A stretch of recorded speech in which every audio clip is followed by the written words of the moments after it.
Muchas gracias por la invitación y vamos a partir entonces la presentación porque son 10 minutos y estamos apurados, yo soy la segunda. Así que primero hablar de que la esofagitis eosinofílica es un tipo de alergia alimentaria y que es una enfermedad que afecta al esófago, no necesariamente tiene que estar afectado al resto de los otros órganos como por ejemplo el estómago, el intestino delgado, es una enfermedad exclusiva del esófago. Está asociada a síntomas de disfunción esofágica como la disfagia, la impactación alimentaria, síntomas reflujo light. Ocurre principalmente cuando los pacientes tienen estas molestias, tomamos biopsias y las biopsias tienen que mostrar más de 15 eosinófilos por campo de aumento mayor. Hay que excluir otras causas de eosinofilia esofágica como las que están mencionadas acá, enfermedad de Crohn, enfermedad celíaca, vasculitis, acalasia, etc. Y las manifestaciones clínicas no se pueden dar por separado, tienen que ser interpretadas en su conjunto. La fisiopatología principalmente tiene que ver con estos antígenos alimentarios que van a provocar una estimulación-respuesta tipo TH2. Esto va a provocar una serie desencadenada de efectos inmunes que van a provocar citotoxicidad, dismotilidad y fibrosis. Se produce remodelación esofágica, por eso en estos pacientes ocurre la estenosis. ¿Cuál es el perfil de estos pacientes? Son hombres, 2 a 3 veces mucho más frecuente que en las mujeres. A cualquier edad hay un pic de edad que sí está determinado entre los 30 y 50 años. Son pacientes que tienen antecedentes de atopias, rinitis, asma, eczema. Son de raza blanca, principalmente raza blanca, no hispánicos, y ojalá nos toque un perfil de pacientes de este tipo. Los síntomas más comunes de esofagitis eosinofílica ya los revisamos, la disfagia, la impactación, el dolor torácico, pero en los niños se presenta principalmente como disminución del retardo del crecimiento pondoestatural, dificultades en la alimentación, vómitos, síntomas reflujo light, etc., hasta llegar a la disfagia. De la frecuencia de esofagitis eosinofílica en pacientes que tienen síntomas esofágicos vemos que el 0,9 a 8% se encuentra en pacientes que tienen reflujo refractario, por lo tanto hay que considerarlo. El 6% en pacientes con dolor torácico no coronario. En el 23% de los pacientes que van a endoscopía por el síntoma disfagia y en el 46% de los pacientes que van a endoscopía por impactación alimentaria.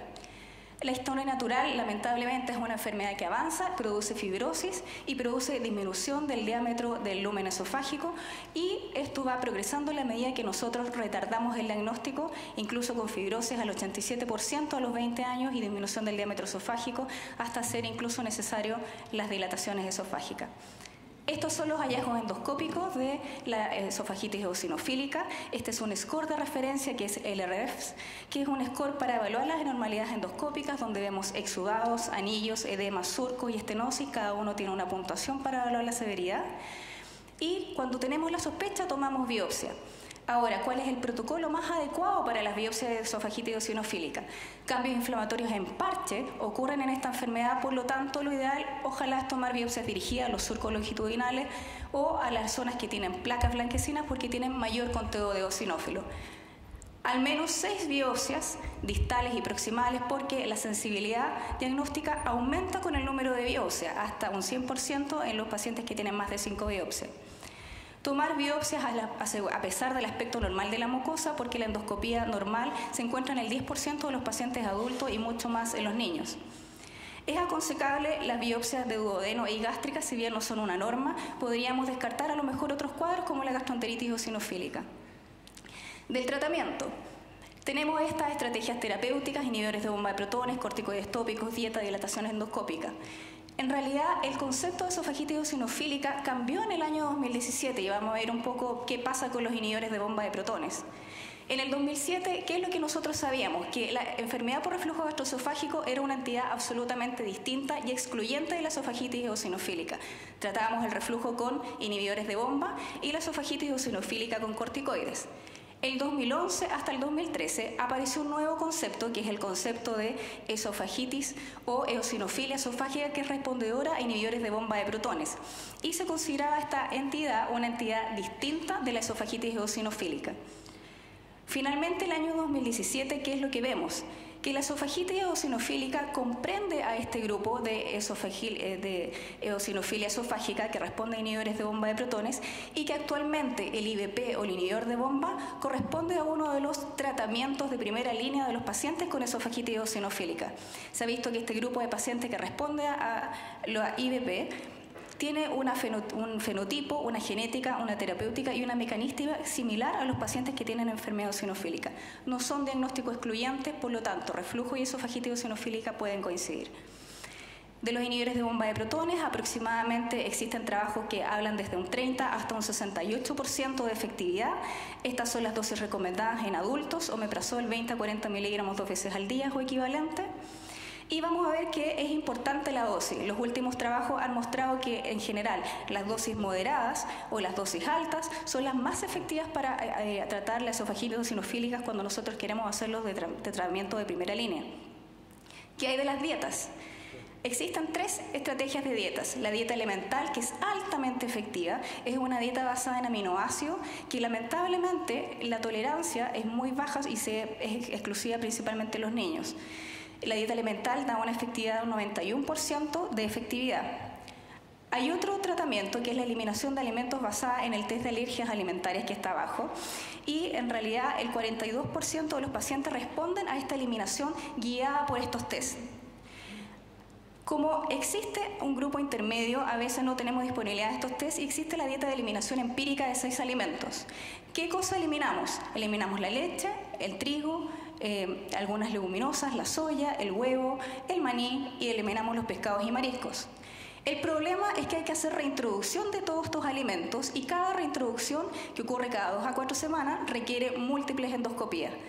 Entonces, si lo vemos en un niño o en un adulto, lamentablemente esto no es posible o no es aplicable. Ahora, ¿qué vamos a hacer? Tenemos otros 2 tipos de alimentación. Alimentación empírica, donde eliminamos solamente 4 alimentos.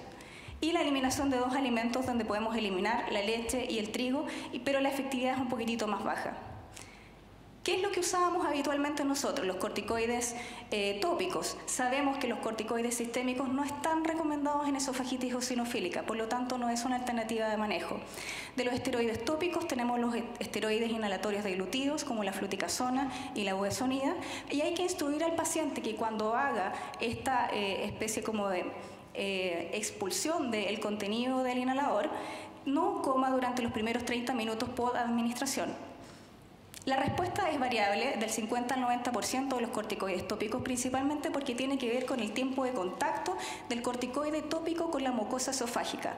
Hay formulaciones que son mucho más efectivas, como por ejemplo las formulaciones viscosas, y actualmente están saliendo unas cápsulas que se llaman cápsulas de budesonida orodispersable que están en estudio que aumentan la efectividad de esta terapia. Estas son ejemplos de formulaciones viscosas, donde vemos, por ejemplo, en la imagen una buena llegada de este contenido de solución viscosa al esófago versus la nebulización que ocurre en los pacientes que tienen esofagitis eosinofílica, con una buena remisión histológica. Dilatación endoscópica ocupamos en aquellos pacientes que tienen disminución del lumen o principalmente síntoma de disfagia, primero iniciando la terapia antiinflamatoria con los corticoides o IVP, y tiene una buena respuesta en el 3/4 de los pacientes que presentan este síntoma. Siempre el riesgo de perforación existe. Este es un algoritmo, que es el último algoritmo que salió de las guías europeas, que ponen al tratamiento con los inhibidores de bomba de protones también como un fármaco de elección de primera línea. Es como un poco distinto a lo que nosotros teníamos en mente cuando tratamos pacientes con esofagitis eosinofílica.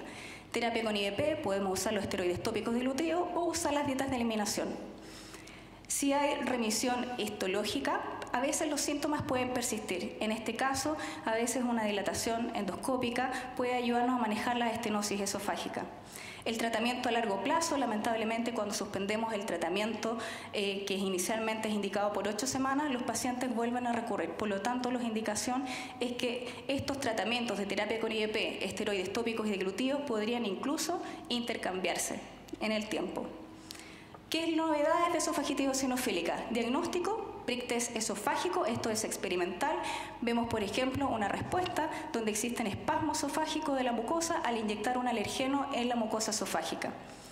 Monitorización de esofagitis eosinofílica para reemplazar la endoscopía digestiva, por ejemplo, con citoesponja, que es una cápsula que tiene una esponja y que tiene una cuerda adosada a la cápsula y que es deglutida por el paciente, y por arrastre se obtiene una muestra que permite evaluar el conteo eosinófilo. en pacientes no respondedores e inmunosupresores, terapias biológicas como el infliximab. Sin embargo, todavía los resultados son bastante modestos. Y nuevas formulaciones tópicas de corticoides tópicos, como ya les mencioné, las cápsulas orodispersables. ¿Qué aprender de esofagitis eosinofílica? Primero, busque si tiene antecedentes de disfagia, antecedentes de impactación, reflujo gastroesofágico y la historia de atopias. Trate, podemos elegir estas 3 terapias y además podemos intercambiar las terapias durante el tratamiento. Sabemos que el tiempo de contacto del corticoide importa en cuanto a la formulación, por lo tanto, si podemos elegir fórmulas que son viscosas, lo podemos hacer. Y controlar, y controlamos con endoscopía y biopsia. ¿Por qué? Porque la mejoría sintomática no asegura que lo estamos haciendo bien y se requiere histología para evaluar esta enfermedad. Candidiasis esofágica lo van a encontrar en el 5-26% de los pacientes, por lo tanto, tienen que evaluar a los pacientes que sí están sintomáticos y eventualmente ofrecer un tratamiento preventivo. Muchas gracias.